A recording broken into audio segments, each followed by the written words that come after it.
¿Qué tal? Bienvenidos a otro estudio más de Levítico. Hoy concluimos el capítulo 6 de Levítico y pasamos a un nuevo tipo de sacrificio que nos habla finalmente de pecado. Y si bien el pecado es algo muy importante para nosotros, en ello radica la salvación, precisamente porque es de lo que nos ha librado nuestro Señor Jesucristo.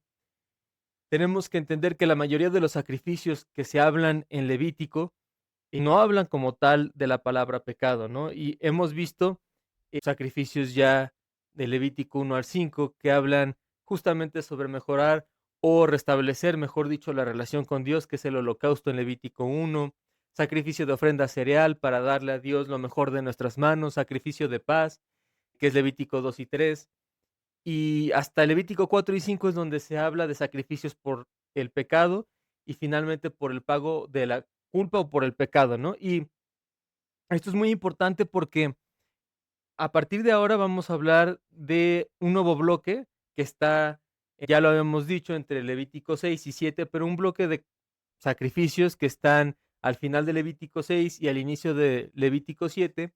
Y este sacrificio que viene es el de purificación por el pecado. Después se nos habla de la ofrenda por la culpa al inicio de Levítico 7 y después de sacrificio por la paz. Entonces, habiendo visto antes sacrificios en el capítulo 6, como se habían presentado, por ejemplo, de flor de harina, pasamos a un tipo de sacrificio que ya habla de pecado. Y esto es importante analizarlo porque cuando se habla del libro de Levítico, cuando se habla de Hebreos, cuando se habla del sacrificio de Cristo en la cruz, usualmente solo se ve que Cristo pagó los pecados del mundo. Y claro, eso es lo que nos importa más porque finalmente es cómo Cristo nos ha perdonado todo lo que nosotros no podíamos hacer, pero que Él sí cargó en la cruz y que Él no habiendo pecado, no habiendo hecho mal por mal, que es primera de Pedro, lo enfatizamos nuevamente, Él sube a esa cruz, Él deja que lo matemos por nuestra culpa, por nuestra iniquidad. Él entrega su vida y con eso Él nos perdona con una única vez y para siempre en ese sacrificio único de la cruz, a nosotros sus hijos, todos nuestros pecados y nos acerca al Padre nuevamente y estando en el Señor ahora con el Espíritu Santo, pues crecemos en santidad hacia el Señor, ¿no? Que es salvación y santificación. Em, pero esa es una de las partes o ganancias de Cristo en la cruz. Pero también Cristo nos ha acercado al Padre para tener una relación con Él, de tal forma que podemos orar al Señor y tener una relación con Dios. Y también Dios ha ofrecido a través de su propio cuerpo y obediencia perfecta en la ley, como un sacrificio de flor de harina justamente, y Él no habiendo pecado y habiendo sido obediente en todo, pues en realidad Él cumple todas las exigencias de la ley que nosotros no podemos hacer y que sí intentamos como cristianos hacer desde lo espiritual. Estamos hablando, claro, que no vamos a hacer judaísmo, no vamos a hacer legalismo, tampoco vamos a hacer méritos, no. Pero estamos hablando de que ya siendo cristianos tenemos que hacer obras para el Señor y esas obras son basadas en la propia ley de Cristo, que es la ley del Señor entendida con el Espíritu Santo, ¿no? Y muchas cosas las hacemos ahora desde lo espiritual y todas en general tienen su base espiritual, todos los mandamientos del Señor, ordenanzas y decretos, pero parte de la ganancia de Cristo en la cruz y en toda su vida como sacrificio y sufrimiento, como siervo sufriente, es que Él cumple toda la ley y finalmente ahí podríamos ver un sacrificio de flor de harina de que con el trabajo de su obediencia perfecta, ahora cuando nosotros nos esforzamos guiados por el Espíritu Santo en obedecer al Señor por amor a Dios y al prójimo y que fallamos en hacerlo porque somos humanos y porque no somos finalmente no estamos a la altura de Cristo, ¿no? Nos esforzamos por llegar allá, pero todavía pecamos, todavía tenemos nuestras debilidades y batallamos y seguimos adelante y le pedimos perdón a Dios y mejoramos para el siguiente día y leemos más las Escrituras y estamos en este vaivén de la lucha de la carne contra el Espíritu, que finalmente el Espíritu ya ganó y el Espíritu vive en nosotros y somos del Espíritu, pero hablamos de la vida real donde nosotros en este momento de nuestras vidas todavía pecamos, que es la teología del ya, pero todavía no, Paulina, ¿no? Entonces, ya somos santificados en el Señor, ya somos salvos en Cristo, pero todavía pecamos. Y esa es una realidad que nos pasa día a día y diario Dios ya nos ha perdonado, nos acercamos al trono de la gracia y tenemos abogado en Cristo y en el Espíritu Santo, pero Dios lo toma como un sacrificio o como un esfuerzo, mejor dicho, perfecto, un sacrificio de ofrenda de flor de harina perfecto, no por nuestro mucho esfuerzo, sino porque Cristo nos representa, ¿no? Entonces, eso también es ganancia de Cristo y está plasmado en Levítico y lo explica el autor de Hebreos, pues en la carta a los Hebreos de una forma muy adecuada.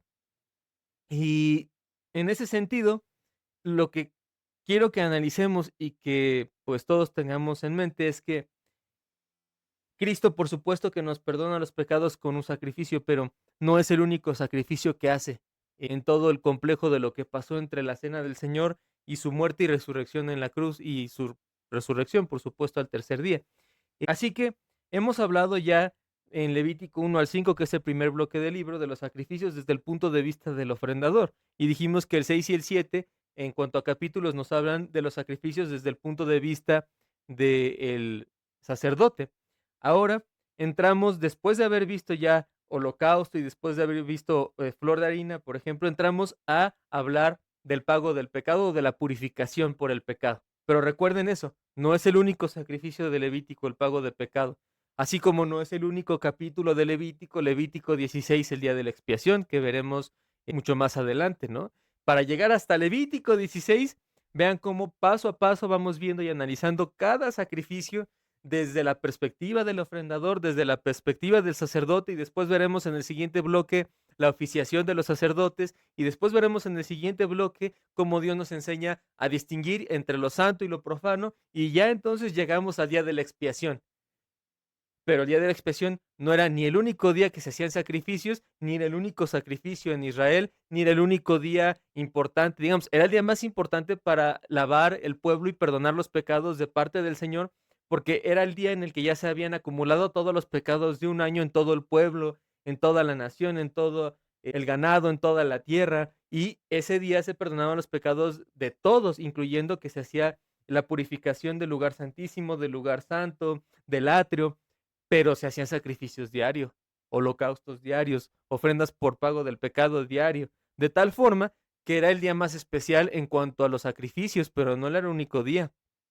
Entonces imaginen cómo Cristo, como dice Hebreos, con un único sacrificio, él siendo distinto a los sacerdotes arónicos que moría uno y tenía que seguir el que sigue el linaje y el que seguía como, por ejemplo, Aarón con Eleazar y todo el linaje de los sacerdotes y que son cuestiones que podemos repasar, por ejemplo, en libros como Crónicas. En fin, cuando nosotros analizamos que los sacerdotes arónicos tenían que estar haciendo la misma labor día tras día y el sumo sacerdote hacerlo cada año y miles de sacrificios al año y con eso se borraba con el sacrificio el pecado nacional, pero un momento porque justo terminando volvíamos a pecar, pues bueno, todo eso Cristo lo hace en un único momento, aquel que no tiene inicio ni fin porque es el verbo y cuenta para purificar los pecados de todos nosotros sus hijos por siempre, de tal forma que esa ley perpetua en los sacrificios seguimos cumpliéndola hoy en Cristo. ¿Cuándo? Cuando depositamos nuestra fe en el Señor. En ese momento, que claro, sabemos que por predestinación Dios nos dio la misma fe para creer en Él y somos salvos por gracia, en ese momento en el que Dios nos hizo nacer de nuevo nosotros, estamos siendo copartícipes con Cristo del sacrificio único que hizo en la cruz y de su resurrección. Ahora, esto es muy importante porque como vamos a hablar por fin del sacrificio de pago por el pecado o purificación en Levítico 6, tenemos que entender que nosotros somos los villanos de la historia, nosotros hemos pecado, nosotros no hemos dejado de pecar y no podemos dejar de pecar, pero Cristo no pecó. Entonces, eso es lo que nos hace diametralmente opuestos con la santidad del Señor.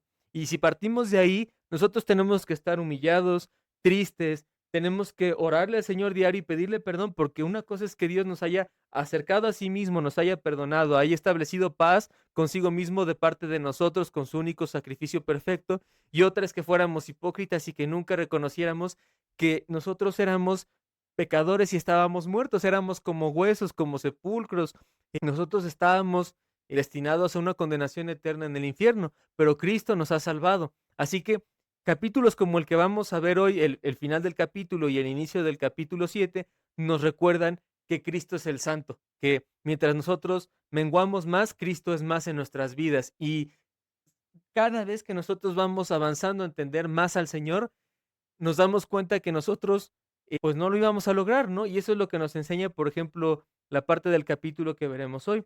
Pero Cristo sí lo logró por nosotros y nos ama, ¿no? Y nos ama de una forma totalmente misericordiosa y llena de verdad. Así que, sin más preámbulo, pues vamos a analizar el final del capítulo 6 y dice: "Y habló Jehová a Moisés diciendo". Entonces, recuerden que esta fórmula es muy especial y del inicio de cada parte que es, pues, que da continuidad al capítulo y que es importante en el libro. Entonces, cuando viene esta fórmula, nos recuerda que quien está hablando la palabra que vamos a analizar es Jehová mismo, no es una invención de Moisés. Y parecía muy repetitivo en el libro, pero es perfecto que Dios lo haya dejado ahí, el Espíritu, porque nos recuerda que esta palabra es tanto un mandato, una ordenanza y que es algo santo, que proviene de la misma palabra de Dios, de la misma boca de Dios y que es la justicia de Dios. Por lo tanto, es algo inamovible, es un único camino. Así que adquiere todo el peso del mundo esto. Y dice: habló Jehová a Moisés diciendo: habla a Aarón y a sus hijos y diles: esta es la ley del sacrificio por el pecado. En el lugar donde se inmole el holocausto, será degollada la víctima por el pecado en presencia de Jehová. Es cosa santísima. Entonces, a primera vista, lo que nos resalta más acá es de qué va a hablar esta ley. Es la ley del sacrificio por el pecado.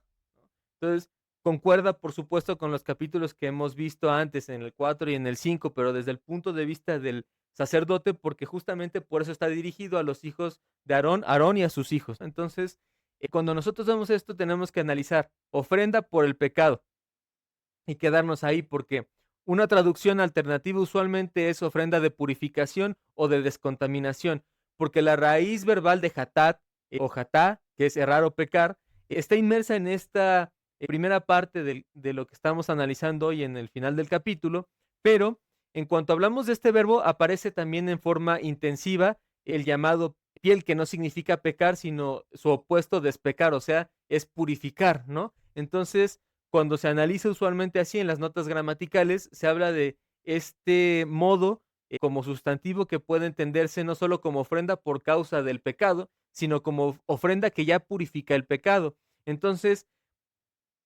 por eso sería ofrenda de sacrificio por el pecado, ¿no? Entonces, estamos entendiendo que es la ofrenda que se hace para que Dios purifique lo que ya se ha cometido con el pecado, ¿no? Por supuesto que si va a purificar Dios es porque hemos pecado, ¿no? Si no, no tendría que haber purificación. Entonces, es una combinación que siempre va a estar de la mano, ¿no? Nosotros pecamos, Cristo vino a morir por nosotros y Él nos ha salvado de eso, de nuestro antiguo esclavo el pecado, pero claro, si nosotros no nos hubiéramos metido ahí, pues no hubiera sido necesario la purificación por nuestro Señor, ¿no? Así que hablar de pecado y hablar de lo que Cristo hizo por nosotros al salvarnos es reconocer que nosotros hemos pecado contra el Santo. Y eso es algo que siempre nos tiene que estar anclando los pies a la tierra, nos tiene que estar humillando, nos tiene que estar evitando vanagloriarnos en nosotros mismos, por supuesto, porque ninguno de nosotros es bueno, ¿no? Como dice las Escrituras, solo Dios. Y en Él reposamos nuestra fe está en Cristo, ¿no? Así que cuando nosotros analizamos esto, estamos hablando de versículos que hablan de purgar, de purificar, ¿no? De esta función primaria del sistema levítico que es purgar el santuario de la contaminación que el pecado emitía, ¿no? Y la contaminación se generaba de las personas y también, como se ha hecho de nosotros, hacia lo exterior, ¿no? Surge del mal del corazón y si finalmente lo analizamos con libros sapienciales de las Escrituras, por ejemplo, tenemos que recordar capítulos que hablan que nuestro corazón maquila perversidad y que siempre está presto para pecar. Y nosotros generamos finalmente de un corazón pecaminoso en nuestras vidas, producto de pecado, es decir, nosotros traducimos esa contaminación que surge desde nosotros y de nuestro propio mal hacia el exterior y generamos consecuencias de pecado y pecados visibles. Así también hemos contaminado, pues, la creación del Señor. Hemos mal administrado la creación desde Génesis 3 y hemos tergiversado la visión de la sexualidad de acuerdo a lo que Dios dijo originalmente y hemos, pues, propiciado por el pecado la muerte, que es el justo pago que Dios ha puesto sobre nosotros por pecar, que es la muerte. Entonces, llegaba un punto en el que se tiene que purificar todo esto, porque Dios es santo y Dios iba a morar en Israel. Dios estaba tabernaculizando con el pueblo y es el concepto de Dios con nosotros. Por lo tanto, y después lo veremos en otros capítulos, Dios mismo lo dice, la tierra que estaban a punto de tomar no la ganó Israel. Y recordamos el libro de Josué con la conquista. No lo tomó Israel.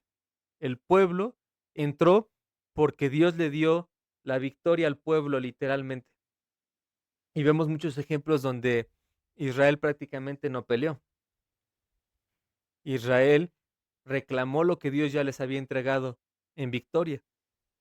Así que Dios tenía todo el derecho de decir que la gente que iba a vivir ahí tenía que ser santa, que los animales que le pertenecían a la gente tenían que ser santos, no impuros, que la tierra tenía que ser santa, porque todo era santo, porque ahí iba a estar representada la presencia de Dios con el pueblo. Así que, sin embargo, por otro lado, pecamos y no podemos evitar pecar. Así que finalmente sí contaminábamos la tierra, pues los animales, las casas, como veremos en algunos otros capítulos donde se habla, por ejemplo, de la lepra en las casas, la ropa, en fin, había contaminación de todo porque pecamos y como pecamos, contaminamos y el pago del pecado finalmente es la muerte. Así que para evitar una muerte sin ningún remedio, en la misericordia de Dios, Él permitía que se hicieran estos sacrificios para limpiar el pecado. Por eso van de la mano con el pecado la acción de Dios de purificarlo a través de su propia santidad y misericordia. Entonces dice, en el lugar donde se inmola el holocausto será degollada la víctima por el pecado en presencia de Jehová. Cuando se habla de presencia de Jehová, nosotros tenemos que no dejar ir en donde se iba a hacer este sacrificio por el pecado. Es en presencia de Dios. Y eso es muy importante. De hecho, es lo que más destaca en este versículo, porque el lugar donde se degüella, que es el sitio del holocausto al lado norte del altar, de acuerdo a Levítico 1:11, importa porque es solemne. Y como es solemne, estamos en presencia del lugar santísimo por la purificación del pecado, que es el altar del holocausto, ¿no? Porque hay un lugar santísimo que era dentro del velo donde estaba el arca y donde estaban las tablas del pacto y la nube que representaba la presencia de Dios, pero hay un lugar santísimo también en el mismo altar del holocausto que siempre se está quemando, siempre está generando purificación del pecado, por lo tanto el altar es santo, por eso la base de todos los sacrificios era el altar del holocausto. Así que cuando aquí dice que en el lugar donde se inmola el holocausto, implica que donde se iba a tratar el pecado o a purificar el pecado precisamente era donde se estaba haciendo el holocausto, que era el lugar santísimo, además del lugar santísimo dentro del velo, dos lugares santísimos. Por lo tanto, es algo solemne, es algo importante, porque es el lugar donde dentro de toda la contaminación que inevitablemente se va haciendo por el pecado, ese lugar permanece santo. Es un lugar especial, es un lugar que representa la distinción de quién es Dios, de su aceidad con respecto a la humanidad que nosotros pecamos. Es lo que representa que Dios sea Dios porque Dios es santo. Una característica, un atributo propio de Dios. Así que cuando nosotros vemos esto, no estamos hablando de un rito de segunda categoría, estamos hablando de un rito que comparte la dignidad del holocausto. Es muy importante y por eso nosotros vemos que en el orden de los sacrificios de los que estamos hablando, por ejemplo, cuando vemos Levítico 1 al 5, ya veremos que a diferencia de ese bloque donde la ofrenda por la paz está en tercer lugar, en este segundo bloque de los capítulos 6 y 7, la ofrenda por la paz se deja al final, porque la paz no es que fuera de segunda categoría esa ofrenda, pero finalmente van cosas que son pilares o fundamentales antes de que se obtenga la paz del Señor, como por ejemplo el holocausto, restablecer la relación con Dios, y la ofrenda de la flor de harina, que es representativo del cuerpo de Cristo que fue entregado para el perdón de los pecados y de la sangre de Cristo también, complementando con holocausto y con la ofrenda por el pecado, ¿no? La misma ofrenda por el pecado y por la culpa que también ya veremos, y hasta el final, ya después de que hemos nacido de nuevo en Cristo, hemos sido regenerados, comenzamos nuestro proceso de santificación tras haber sido bautizados con el Espíritu Santo y nacer de nuevo y pues que Él nos haga caminar junto con las Escrituras a la altura del varón perfecto. Y obtenemos entonces paz del Señor, que es parte del fruto del Espíritu, ¿verdad? Entonces, finalmente, después de todo el proceso de haber sido regenerados, empezamos a hablar de santificación, ¿verdad? Justificación, regeneración y santificación. Entonces, por eso cambia el orden. Pero cuando nosotros vemos la importancia del sacrificio de ofrenda por el pecado, es cosa santísima. Aquí lo dice lo que acabamos de subrayar. Es en presencia de Jehová, donde se inmola el holocausto y es cosa santísima. Entonces es algo muy importante, de lo cual depende, pues, todo, porque es representar el honor del Señor y respetarlo, representar que la santidad del Señor no está a discusión. Cuando precisamente metemos esta frase delante del Señor, quiere decir que el sacrificio no va a ser un acto técnico, no va a ser un acto mecánico, un acto pues veterinario, no va a ser un acto que pese a las personas, un acto que se tenga que llevar como carga, al contrario, es un honor hacerlo delante del Señor. Quien le da, en otras palabras, el significado santo a este sacrificio es el mismo Señor, la presencia de Dios. Esa es la diferencia de los sacrificios que se hacían fuera de la presencia de Dios, que no se hacían en el templo, ¿no? Y que estaba prohibido hacerlo. Entonces, cuando las escrituras dicen que no se hicieran sacrificios en otro lugar que no fuera en la presencia de Dios, justamente para evitar la idolatría y la adoración a falsos ídolos con sacrificios humanos o sacrificios que fueran abominables porque estuvieran destinados a falsos ídolos, es porque la adoración únicamente va al Señor y se hace en su presencia, en el lugar donde Él mismo dijo que se hiciera. Hoy sabemos que este lugar físico no es un lugar geográfico. Hoy, ya habiendo resucitado Cristo, habiendo muerto y resucitado, entendemos que el lugar donde reposa todo esto es Él mismo. Él es el camino. Cristo es el lugar ahora. Por eso es un sinsentido pensar que todavía ya que Cristo murió y resucitó y que estamos en el nuevo pacto, las personas sigan encasillándose a un lugar geográfico, como si fueran más santos, por ejemplo, cuando van a su templo físico los domingos, o como si ir a orar a un muro fuera más santo que orar en cualquier parte de la tierra, porque el Señor ya ha renovado el pacto. Así que en algún momento la sombra de Antiguo Testamento nos enseñaba que solo en el tabernáculo y solo en el templo posteriormente se iban a hacer los sacrificios. Templo que estuvo, bueno, tabernáculo y templo que estuvo respectivamente en Silo y después en Jerusalén. Pero desde que se hizo prácticamente la reconstrucción, ¿no? Sabemos, la reconstrucción del templo de Zorobabel. Y desde que ya no hay arca, básicamente, ya no hay presencia de Dios en un lugar geográfico, con el templo, por ejemplo, de Herodes. ¿Y quién estaba ahí siendo el templo? Cristo. Recuerden, cuando Cristo dice que Él destruiría el templo y lo reconstruiría en 3 días y se refería a su propio cuerpo.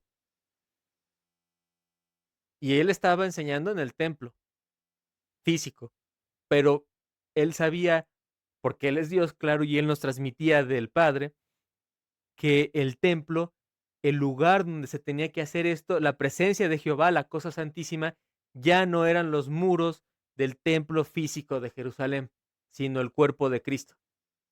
No podemos vivir entre dos épocas en donde queramos compactar las sombras del Antiguo Testamento con la luz del Nuevo a lo que nos conviene.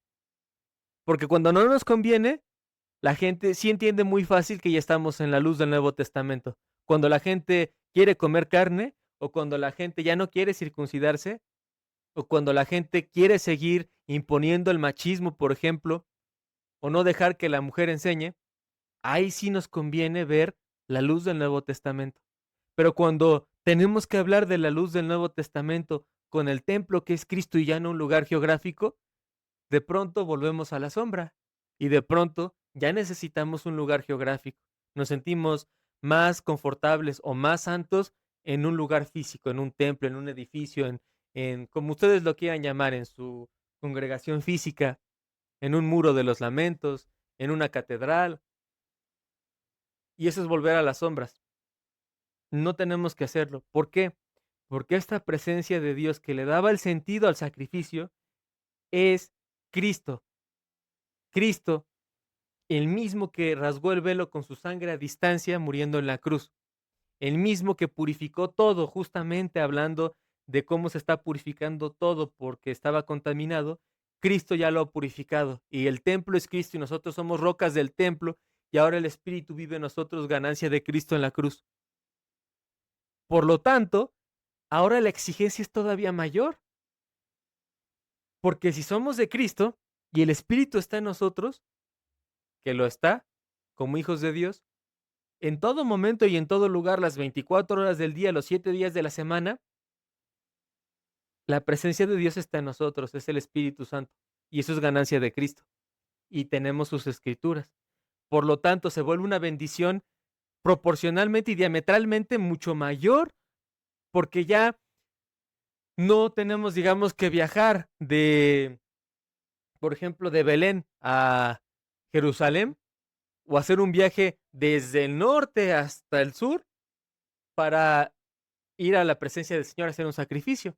No, ahora el Señor está en nosotros, el Espíritu Santo, y nunca se va. Eso es una gran bendición, pero también es una responsabilidad diametralmente mayor o proporcionalmente mayor, directamente proporcional. Porque entonces todo lo que hacemos lo hacemos en presencia del Señor, incluyendo nuestros pecados diarios. Así que cuando decimos una mentira pequeña, cuando omitimos una verdad y decimos una verdad parcial, cuando pensamos algo malo contra algún prójimo, cuando pudimos ayudar a alguien y no lo hicimos, cuando divulgamos algún chisme, cuando se nos fue la lengua un poquito larga, cuando desvestimos a algún prójimo o prójima dependiendo de su género, y cuando cometimos con ella adulterio, etcétera, cuando odiamos a alguien en el corazón, aunque fuera un segundo, cuando le robamos tiempo a Dios, cuando descargamos un archivo pirata. Hay muchos, muchos pecados, ¿no? Cuando hemos hecho eso, la presencia de Jehová estaba en nosotros, el Espíritu Santo. ¿Y a quién creen que constriñimos? ¿A quién creen que pusimos triste? Tiene sentido entonces Nuevo Testamento. No pongamos triste al Espíritu Santo. Dejemos de pecar. No pequemos más para que sobreabunde la gracia.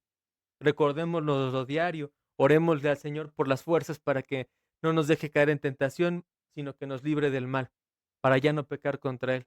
Leamos las Escrituras, tenemos la fuerza del Espíritu Santo, la paz del Espíritu Santo y sobre todo la persona del Espíritu Santo viviendo en nosotros, que muestra su fruto en nosotros y nos da el querer y el hacer de acuerdo a la voluntad en las Escrituras del Señor. Así que eso representaba en presencia de Jehová y que es cosa santísima este sacrificio.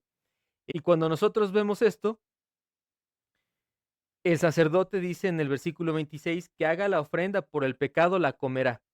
Esto es importante porque está siendo partícipe de, y esto hace una distinción entre lo que luego veremos o hemos visto en el libro y que veremos en próximos capítulos con relación en qué implica que el sacerdote lo comiera o no. La razón por la que el sacerdote come esta ofrenda en realidad no se declara en el texto, pero la escritura misma en otro lugar nos da la clave, ¿no? Y la escritura interpreta la escritura, recuerden. Entonces Levítico 10:17 dice, tras la muerte de Nadab y Abiú, Moisés reprende a los hijos de Aarón, a Eleazar e Itamar, porque no comieron la ofrenda por el pecado, justamente, que aquí se está ordenando. Y recuerden que les dice, ¿por qué no comisteis la ofrenda por el pecado en lugar santo? Pues es cosa santísima y la dio Dios a vosotros para llevar la iniquidad de la congregación, para que sean reconciliados delante del Señor. Y después a ello responde Aarón y dice cómo debemos de comer, habiendo hecho lo que pasó con Nadab y Abiú, ¿no? Y pues Moisés queda tranquilo. Pero cuando hacemos esto, hablamos de para llevar la iniquidad de la congregación como una frase que tenemos que resaltar, ¿no? El comer del sacerdote no es un mero festín alimenticio, ¿no? O que fuera por gusto personal de, pues qué rico, me voy a comer una merienda, un postre, no, no, no. Es un acto sacerdotal y representativo. Y recuerden que estamos hablando de que es cosa santísima, el grado más alto de santidad, o como decir santo, santo, santo. O sea, es la cosa más santa del Señor. Estamos hablando del honor del Señor, de su pureza. Y dice, es, es, es el comer por la ofrenda por el pecado como mediador, es que el sacerdote cargue simbólicamente la iniquidad del pueblo y la lleve ante Dios para que todos fueran reconciliados, o de parte del sacerdote en este caso, con respecto al que está ofrendando, ¿no? Además, hay una explicación complementaria que, por ejemplo, podríamos tener en cuenta cuando el sacerdote, representante de Dios, come de la ofrenda, esto también podía simbolizar la aceptación de Dios del sacrificio. Es decir, que Dios lo estaba viendo como grato, ¿no? Que Dios ha recibido la expiación, de tal forma que al tú comer o ser copartícipe con Dios, es como si Dios dijera: yo estoy avalando el sacrificio y toma, te estoy dando de lo mismo que he purificado por ti, sé partícipe. Y estamos comulgando con Dios, en otras palabras. Nos recuerda la cena del Señor. Cristo ofreciendo su cuerpo por el perdón de los pecados y su sangre, claro, y ofreciéndonosla a nosotros, diciendo que nos está avalando ese sacrificio a nosotros y que fuéramos copartícipes con Él. Él es el sumo sacerdote y nos hace copartícipes. Él lleva la iniquidad del pueblo y Él está manifestando esta misma aceptación de Dios. Entonces, Cristo que llevó nuestra iniquidad es el mismo cuya obra es la garantía de que el Padre nos ha aceptado.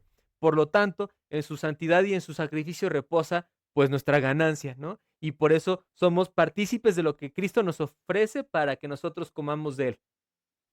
Pero los méritos jamás están en nosotros. Ahora dice, todo lo que toque en su carne quedará consagrado. Si la sangre es salpicada sobre una vestidura, será lavado en lugar santo lo que fue salpicado. La vasija de barro, y esto es importante, que sea cocida será quebrada. Y si se cuece en vasija de cobre, esta será fregada y enjuagada con agua. Todo varón de entre los sacerdotes podrá comer de ella. Es cosa santísima. Recuerden que nosotros somos sacerdotes en Cristo. Recuerden primera de Pedro. Por lo tanto, nosotros somos copartícipes con el Señor. Todo sacerdote podrá comer de ella. ¿Y Cristo acaso no nos dice que todo aquel que tuviera sed beba de él, que es fuente de agua gratuita? Todo aquel que se arrepintiera de pecados en Cristo puede reposar en Cristo. Así que, como sacerdotes de Cristo, podemos ser partícipes del cuerpo de Cristo. Todos, todos, porque somos coherederos con Él, porque Él nos lo ha heredado. Dice, es cosa santísima, y lo está repitiendo el capítulo. Entonces, cuando hay un enfático, recuerden, es que para Dios es importante recordarnos que no, es cosa santísima, que es el honor de Dios, que estamos hablando de la misma santidad de Dios y de su honor. Dice, pero no se comerá en el versículo 30 ninguna ofrenda por el pecado cuya sangre haya sido llevado a la tienda de reunión para hacer expiación en el santuario. En el fuego será quemada. Entonces, aquí hay una distinción. Primero habla de la ofrenda por el pecado que el sacerdote comerá. Pero después habla que no se comerá ofrenda por el pecado cuya sangre haya sido llevado a la tienda de reunión para hacer expiación en el santuario y que en el fuego será quemada. Y vamos a ver justamente esta distinción junto con lo de la vasija de barro y con eso concluimos hoy, ¿no? Entonces, ya vimos que de todo lo que se comía, todo eso era santificado porque Dios ya lo avaló y todos los sacerdotes podrán comer de ella. Por lo tanto, del sacrificio que ya había sido un signo de purificación del Señor por haberse efectuado, Dios limpiaba a todos, que es lo que Cristo ya ha hecho con todos nosotros sus hijos. Todos eran contagiados por la santidad del Señor o purificados. E inclusive cuando se tocaban las cosas que, de quien ya había sido purificado, a diferencia de cuando no se había sido purificado, que todo lo que se tocara, pues era en realidad contaminado, ¿no? Ahora, esta distinción entre lo santo y lo inmundo, luego la veremos en los próximos bloques, en el próximo bloque, pero en sí estamos hablando que volverse santo en este contexto es entrar en un estado en el que si no es un sacerdote entrenado para actuar con discreción, pronto provocaría sobre sí una ira especial de Dios, porque estamos hablando de generar esta santidad que es cosa santísima, pero como una bendición para el Hijo de Dios, pero si no, sería un peligro mortal. Y esto se hace una distinción en el Evangelio, por ejemplo. Cuando uno tocaba a un leproso, uno se contaminaba, o una mujer menstruosa. Pero cuando estas personas son tocadas por Cristo, en lugar de que Cristo se contamine, Él las purifica. Esa es la importancia de entender bien lo que es santo y lo que es profano, que ya veremos la distinción en los próximos bloques. Pero ahorita, como una forma de resumirlo, esto es cosa santísima y se tenía que hacer por el sacerdote, y estamos hablando desde el enfoque sacerdotal, valiéndonos la repetición de lo que ya se habló en Levítico 1 al 5, porque dependía de quién estuviera posicionado en la relación de santidad y pecado, si había santidad de parte de quien era el sacerdote, por ejemplo, hacia el que estaba pecando y que ofrecía el sacrificio, o de si el pecador contaminaba, por ejemplo. Entonces, Cristo como nuestro sumo sacerdote nos ha limpiado a nosotros. Nosotros no contaminamos a Cristo. Nosotros reposamos en la santidad del Señor y por lo tanto, si pecamos algún día, podemos correr y confiar en que Él es nuestro abogado con el Padre y que ya nos ha perdonado. Nosotros no contaminamos a Cristo, Él nos santifica, porque esa es la posición correcta, de acuerdo a este capítulo, del sacerdote que está limpiando.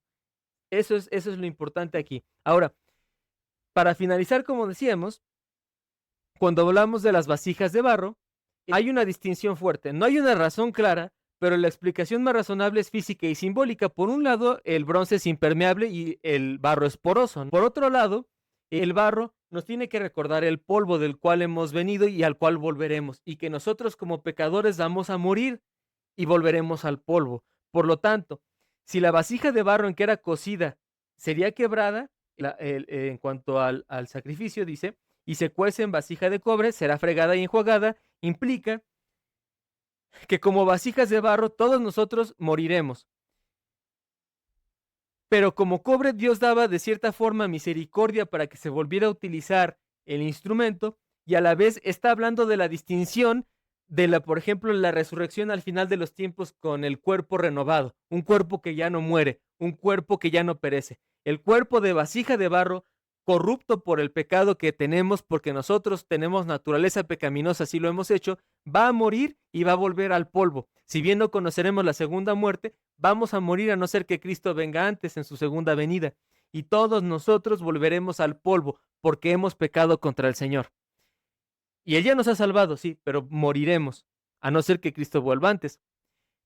Pero la vasija de cobre no moriría, en otras palabras, no sería quebrada, sino que se fregaría y se enjuagaría con agua, es decir, se purificaría. Inclusive podríamos hacer una similitud con bautismo, por ejemplo. Pero lo que tiene que decir aquí es que la vasija de cobre es como nuestro cuerpo venidero, un cuerpo incorruptible que ya no pecará y que vivirá por siempre con el Señor.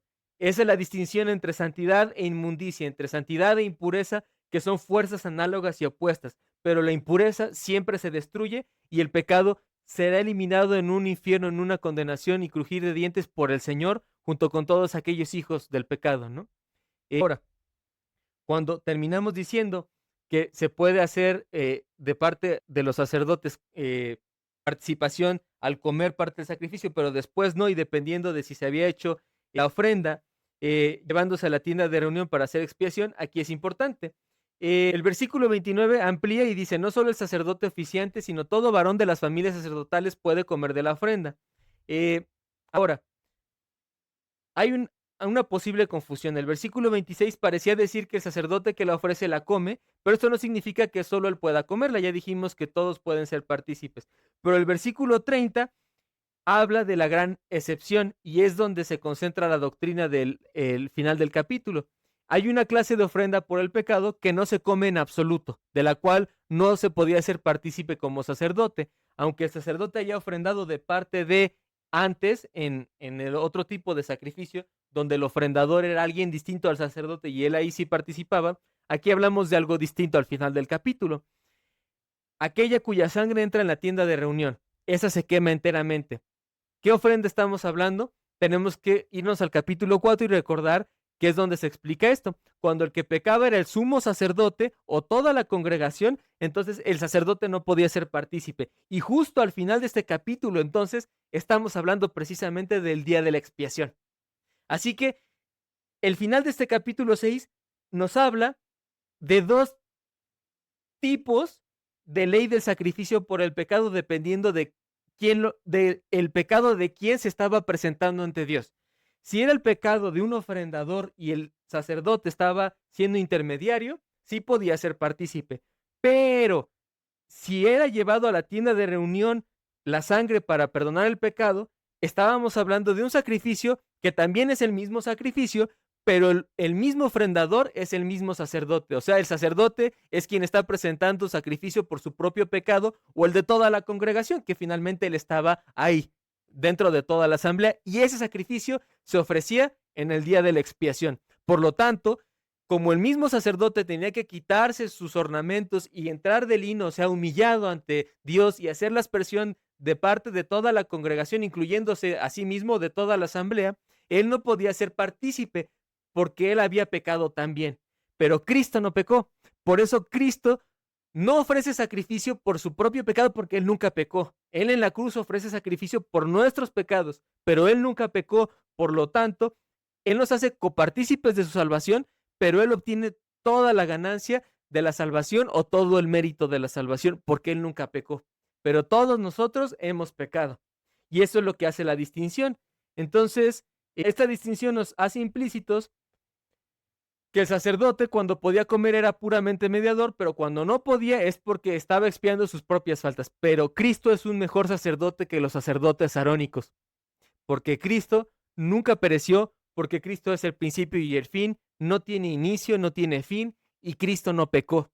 Por lo tanto, al ofrecerse en la cruz, Él es la ganancia de la salvación. Él es el nombre que será exaltado sobre todo nombre, y ya está restituido en gloria. Porque él no pecó, él no tiene que ofrecer sacrificio por algo que él no hizo porque él no pecó, pero él nos extiende y nos regala su salvación a todos nosotros sus hijos. Así que, ¿qué nos resta después de ver este capítulo? Que toda la gloria debe ir para nuestro Señor Jesucristo. Pues los vemos en un siguiente capítulo para Levítico 7 con la ley de la ofrenda por la culpa y que la paz de nuestro Señor Jesucristo sea con todos ustedes.